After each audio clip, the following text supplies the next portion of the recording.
아름드리 나무도 털끝 같은 씨앗에서 나오고 높은 누대도 한 무더기 흙을 쌓는 데에서 시작되고 천리길도 한 걸음에서 시작된다. 노자의 도덕경 63장에는 천안한사 필자거의 천하대사 필자거세라고 실려 있다. 천하의 어려운 일도 쉬운 일에서 시작하고 천하의 큰 일도 그 시작은 미약하다라는 뜻이다. 이어서 64장에는 위의 명구가 실려 있다. 63장에 실려 있는 글의 실천 강령으로 보면 크게 다름이 없을 것이다. 세상의 그 어떤 위대한 일도 작은 시작에서 비롯되는 것이니 작고 보잘것없어 보이더라도 담대하게 첫걸음을 내디디라는 가르침이다. 우리는 흔히 작고 미약한 일은 자존심을 내세우며 시작조차 하지 않으려고 한다. 만약 다른 누군가가 그런 일을 시킨다면 크게 감정이 상할 수도 있다. 도대체 나를 어떻게 보고 아마 많이 들어본 말일 것이다.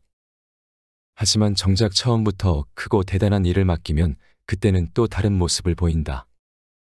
그런 엄청난 일을 내가 어떻게 하며 대부분 시도조차 못하고 포기하고 만다.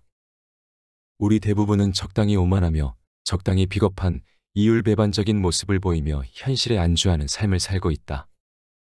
자존심은 지키고 싶지만 과감하게 도전하는 일은 두렵다. 하지만 세상에 어떤 큰 일도 작은 시작이 없으면 이룰 수 없는 법이다. 비록 지금 당장은 하찮아 보이는 일이라고 해도 과감하게 그 일을 시작하고 어떤 어려움에서도 포기하지 않아야 큰 결과를 만들 수 있다. 전국시대의 대학자 순자는 아무리 가까운 거리라고 해도 걷지 않으면 도달할 수 없고 아무리 간단한 일도 실천하지 않으면 이루지 못한다고 말했다. 중요한 것은 일단 시작하는 것이다. 그리고 포기하지 않는 것이다. 사람들은 크고 위대한 일은 그 시작부터 남다를 것이라고 생각한다. 위대한 기업은 그 시작이 달랐을 것이라고 생각하고 위대한 사람들 역시 어린 시절부터 특별한 무엇이 있었을 거라고 생각한다. 하지만 오늘날 세상의 혁신을 이루어가는 건 모두 그 시작은 미약했다.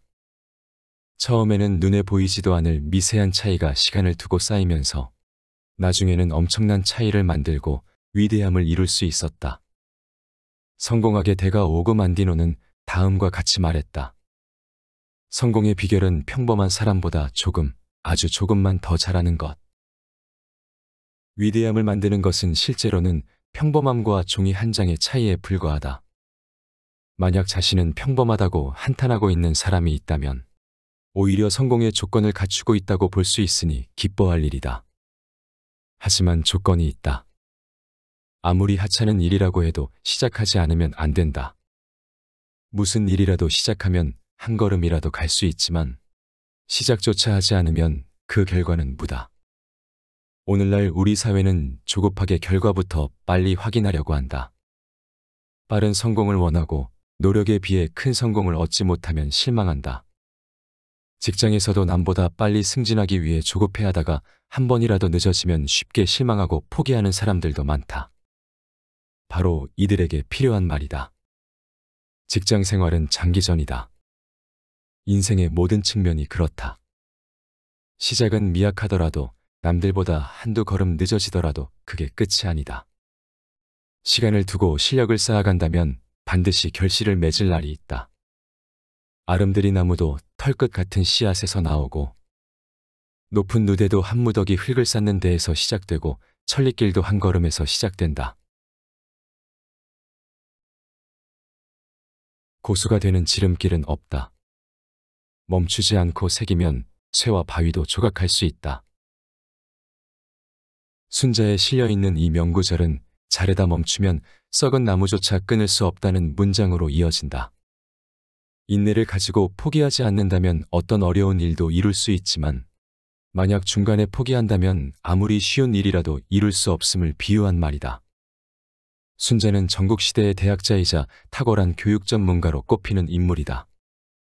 제나라 치카학궁이라는 최고 교육기관의 학장을 3번이나 역임했을 정도로 그 당시 최고의 명성을 자랑했다. 그의 저서 순자를 보면 우리가 익히 알고 있는 교육에 관한 명언들이 많이 실려 있다. 열심히 노력하면 스승보다 더 나은 제자가 될 수 있다는 청출어람. 구부러진 쑥도 산밭에서 자라면 곱게 자랄 수 있다는 마중지봉 등의 명언과 함께 이 명문장 역시 교육에 관한 빛나는 조언으로 익히 알려져 있다. 순자는 사람의 본성은 악하다는 성악설을 주창했지만 그랬기에 더욱 인간의 후천적인 노력을 촉구했고 사람들을 바른 길로 이끄는 교육의 필요성을 강조했다. 비록 후세의 유학자들로부터 비난을 받기는 했으나 이러한 철학을 기반으로 혼란의 시대인 전국시대 마렵 수많은 인재들을 키워낼 수 있었다. 그의 제자로서 우리에게 잘 알려진 인물로는 진해 천하통일에 중요한 역할을 했던 한비자와 이사가 있다. 한비자는 법가의 대표적인 인물로 동문인 이사의 흉계로 진시황으로부터 죽임을 당했다. 비극적인 최후를 맞았지만 그의 책 한비자는 진시황의 천하통일을 위한 핵심 통치 원리를 제공했고 오늘날에도 동아시아 최고의 제왕학으로 큰 영향을 미치고 있다. 이사는 분서갱유 등 역사적인 오점을 남기기는 했으나 진시황을 도와 직접 진해 천하통일을 이뤘던 인물이다. 이러한 인물들을 제자로 배출할 수 있었던 기반이 바로 순자의 확고한 교육 철학이었다. 순자는 이 명문장에서 공부는 물론 삶을 살아가는 데 필요한 올바른 자세와 확실한 지침을 제시하고 있다. 뜻을 이루지 못하는 것은 중간에 포기하기 때문이지 끝까지 포기하지 않고 노력한다면 얼마든지 뜻을 이룰 수 있다는 말이다. 공자는 산을 쌓다가 한삼태기에 흙이 모자라는 상태에서 그만두어도 그것은 내가 그만둔 것이다. 또한 땅을 고르다가 한삼태기에 흙을 갖다 부었어도 일이 진전되었다면 그것은 내가 진보한 것이다 라고 말했다. 공부든 일이든 세상사가 모두 자신의 노력에 달려 있다는 것이다. 그것은 산을 쌓는 엄청난 일도 땅을 고르는 작은 일도 마찬가지다. 단 한 번의 마무리 부족으로 세상의 큰 일은 성사되지 않을 수도 있고 비록 작은 일이라도 첫걸음을 뗄 수 있다면 의미 있는 일이 될 수도 있다. 공자는 제자 여뮤가 선생님의 도를 좋아하기는 하지만 제 능력이 부족합니다라고 말하자 능력이 부족한 자는 도중에 가서 그만두는 것인데 지금 너는 미리 선을 긋고 물러나 있구나라고 꾸짖었다. 스스로 도전하지도 않고 포기하는 제자를 안타까워한 것이다. 훗날 여뮤는 그 당시 노나라를 혼란에 빠뜨렸던 가문 가운데 하나인 계씨를 위해 백성들을 착취하다가 공자로부터 파문을 당하기도 했다.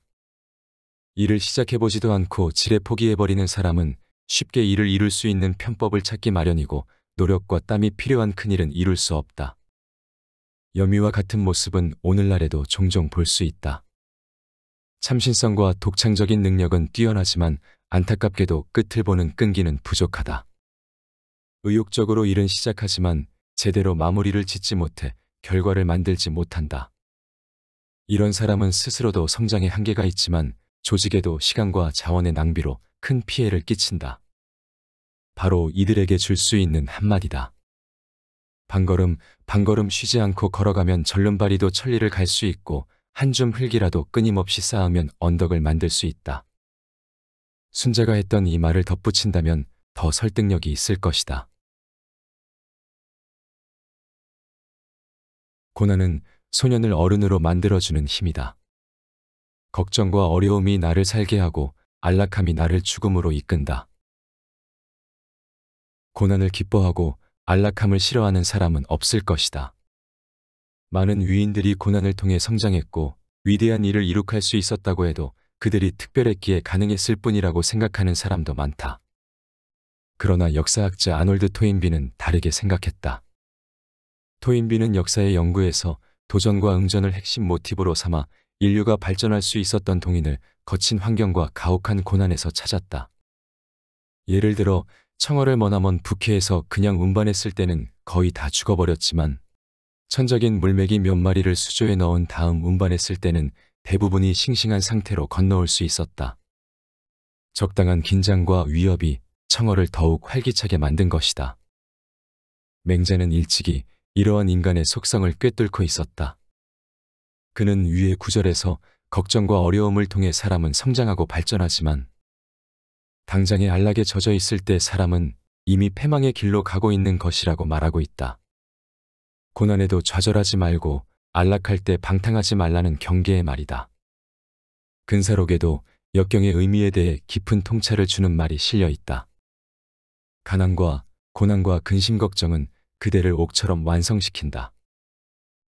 아름다운 옥이 훌륭한 옥공의 손에 의해 갈고 닦여야 빛이 나듯이 인간 역시 고난에 의해 완성된다. 이 말을 보면 우리는 역사적으로 위대한 일을 이룩했던 사람들이 왜 그리 엄청난 고난을 겪었는지에 대한 이유를 찾을 수 있다. 역경을 통해 얻을 수 있는 인내와 자제력, 그리고 고난 극복 능력이 위대한 일을 해낼 수 있는 자질과 능력이 된다는 데에도 충분히 공감할 수 있다. 역경과 고난을 통해 얻은 경험이 삶에서 그 무엇보다도 소중한 자산이 될 것임을 부인할 사람 또한 없을 것이다. 젊어서 고생은 사서도 한다는 말이 있다. 고난은 역경이 아니라 축복이다라고도 한다. 독일의 철학자 니콜라이 하르트만은 고난은 가치다라고 이야기했다. 모두들 고난이 충분한 가치가 있고 얼마든지 인생에 유익한 것이라고 말하고 있다. 그러나 사서도 한다고 해서 하지 않아도 될 고난을 일부러 사는 사람은 없을 것이다. 우리는 이 말을 어떻게 해석해야 할까? 인생에서는 고난이나 평안을 내가 결정할 수 없다. 삶이란 내 것이지만 내가 통제할 수 없는 영역이다. 다만 그러한 삶을 대할 때 이 말을 자세를 바로잡는 경계석으로 삼을 뿐이다. 고난도 평안도 그 자체보다는 그것을 대하는 태도에 따라 삶에서 갖는 중요함이 달라진다. 살아가며 반드시 겪게 되는 고난에서 의미를 찾는 사람에게 고난은 더 이상 고난일 수 없다. 인생의 소중한 것들을 얻을 수 있는 기회로 삼기 때문이다. 고난 앞에서 절망하는 것으로 끝나지 않고 그럼에도 더 큰 일을 이루기 위한 발판으로 삼을 때 고난은 희망이 될 수도 있다. 걱정과 어려움이 나를 살게 하고 안락함이 나를 죽음으로 이끈다. 작은 성공에 만족하며 타성에 젖어 있거나 닥쳐온 고난에 힘들어하고 있는 사람에게 꼭 들려줘야 할 말이다.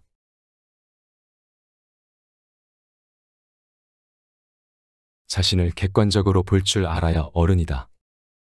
남을 아는 자는 지혜롭고 스스로를 아는 자는 명철하다. 도덕경 33장에 실려있는 글귀다.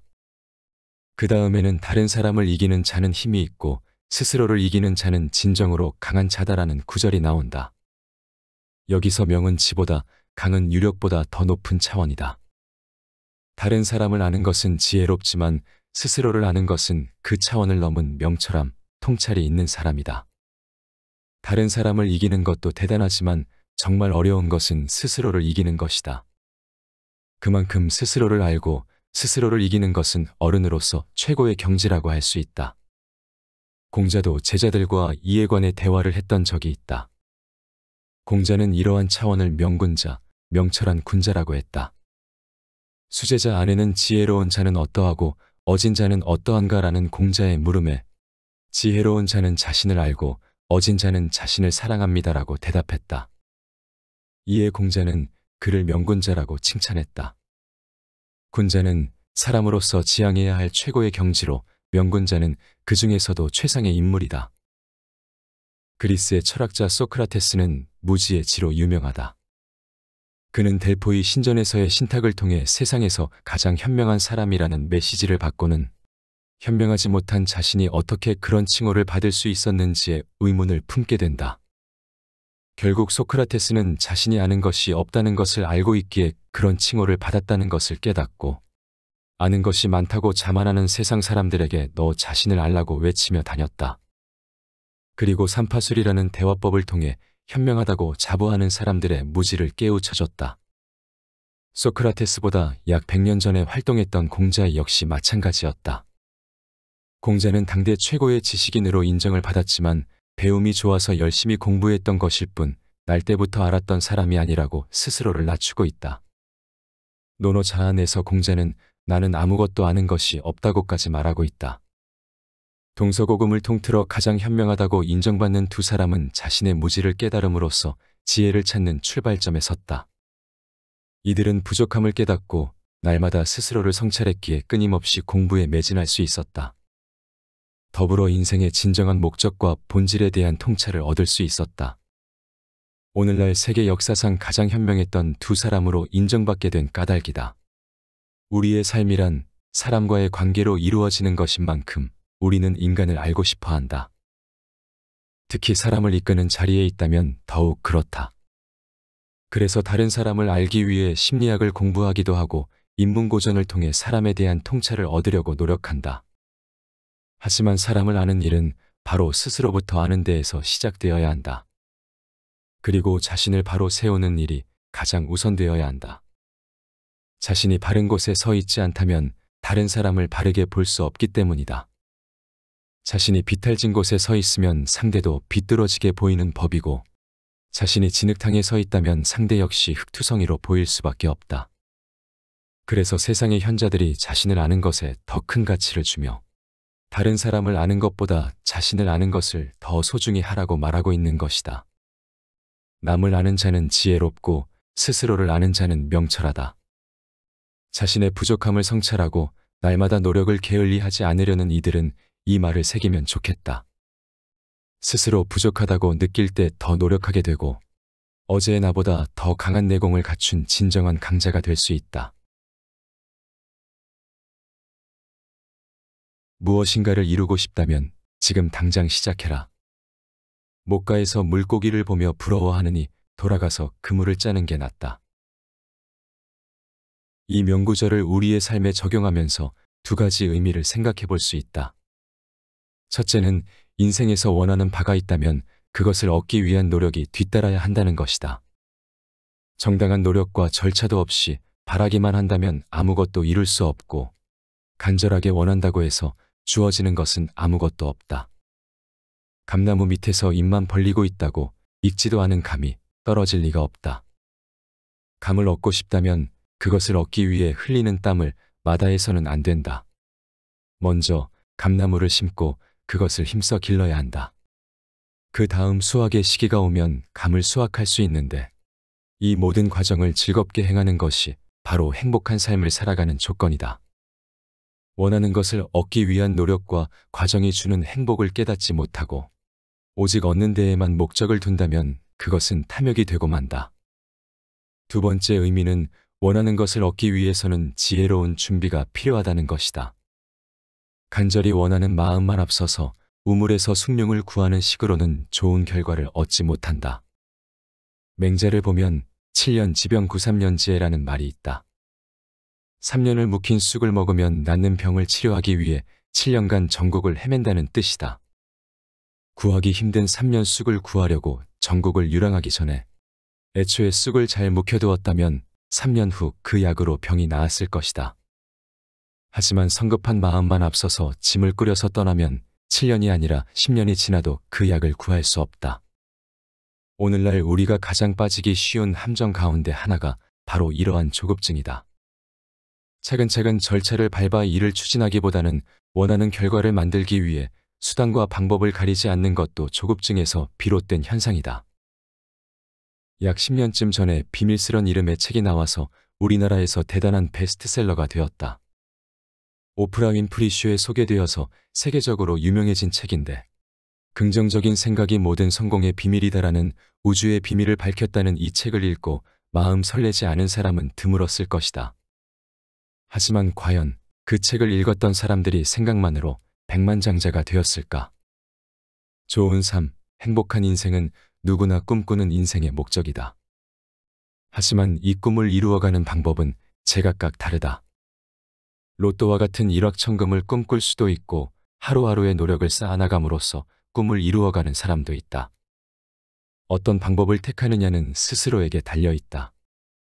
한 가지 분명한 점은 반드시 실천해야 한다는 것이다.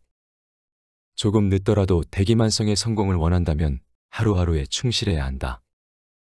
복권당첨과 같은 일확천금을 원한다면 최소한 로또를 사는 노력을 해야 한다.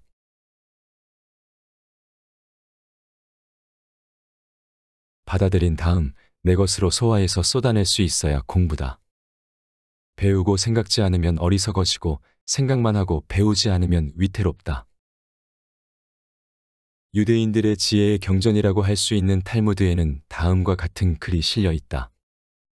책을 읽기만 하고 생각하지 않는다면 당나귀가 책을 잔뜩 싣고 가는 것과 다르지 않다. 머릿속에 지식만 쌓아둔다면 진정한 배움이 아니라는 것이다. 그래서 유대인들은 주입식 교육은 진정한 교육이 아니라고 여긴다. 만일 눈앞에 천사가 나타나 토라의 모든 것을 알려준다고 해도 나는 거절할 것이다. 배우는 과정이 결과보다 훨씬 더 중요하기 때문이다라는 유대인의 속담이 그들의 사고관을 잘 말해주고 있다. 그래서 유대인들은 학교에서 단순히 지식을 가르치는 것보다 질문을 통해 스스로 생각할 수 있는 능력을 키우는 데 더 중점을 두고 있다. 우리네 어머니들은 아이들이 학교에 다녀오면 오늘 선생님께 무엇을 배웠니? 라고 묻지만 유대인 어머니들은 오늘 선생님께 어떤 질문을 했니? 라고 묻는다고 한다. 배움에 대한 이러한 뚜렷한 주관과 확실한 철학이 있었기에 유대인들은 세계에서 가장 현명한 민족이 될 수 있었다. 오늘날 세계 인구의 0.25%에 불과한 유대인들이 세상의 부와 지식을 장악하고 있는 사실은 그들의 이러한 생각이 틀리지 않았음을 증명한다. 동서양을 막론하고 고전에서는 배움과 생각의 균형을 강조하고 있다. 공자가 그랬듯이 맹자 또한 마음은 생각하는 기능이 있기 때문에 사람이 생각을 하면 사리를 얻게 되고 생각하지 않으면 사리를 알지 못한다고 하며 생각의 중요성을 강조했다. 20세기 초반 중국 철학자 호정 역시 학습과 생각이 병행되어야 한다고 주장하며 이렇게 이야기했다. 학습과 생각은 어느 한쪽도 부족해서는 안 된다.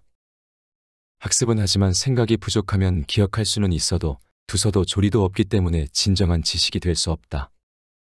반면 생각만 하고 학습하지 않으면 생각할 미천이 금방 떨어지기 때문에 이 역시 진정한 지식이 아니다.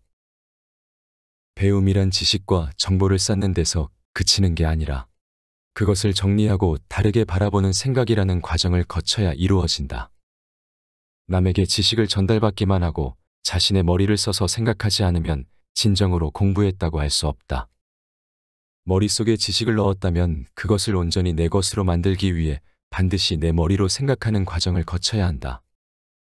검토하고 비판하고 수정하는 과정을 거쳐 진정한 내 것으로 삼아야 내 삶에 적용할 수 있는 지혜가 되는 것이다. 만약 그 과정이 생략된다면 배운 것은 많으나 실생활에는 적용하지 못하는 어리석은 사람, 우리가 흔히 하는 말로 헛똑똑이가 될 수밖에 없다. 아는 것이 많다는 자기만족과 독선에 빠져 스스로는 만족하지만 정작 실생활에 쓸모는 없는 것이다. 반면 학문적 지식이 뒷받침되지 않으면서 생각만 많다면 모래성을 쌓듯이 곧 허물어지고 만다.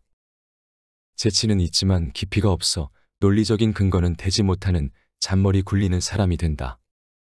일에 있어서도 마찬가지다. 일을 제대로 하려면 확실한 전문 지식과 상황을 보고 판단하는 힘을 주는 인문학적 교양과 상식 기반이 함께 갖춰져 있어야 한다. 이러한 기반이 바로 내공이다. 내공이 없는 사람이 머리 회전만 빠르다면 평상시 업무에서 순간순간 순발력은 자랑하지만 정작 체계적이고 짜임새 있는 큰 프로젝트는 감당하지 못한다. 사람들을 이끌며 많은 사람을 대하다 보면 의외로 배움과 생각의 균형이 조화로운 사람은 참 찾기 힘들다는 것을 자주 느낄 것이다. 배움이 많다고 자랑하는 사람은 실무 감각이 떨어지는 경우가 많고 재치와 순발력을 자랑하는 사람은 지식 기반이 부족하다. 특히 갓 직장에 들어온 신입사원에게 많은데 암기식 교육에 집착하는 우리 교육 현실이 빚어낸 결과다.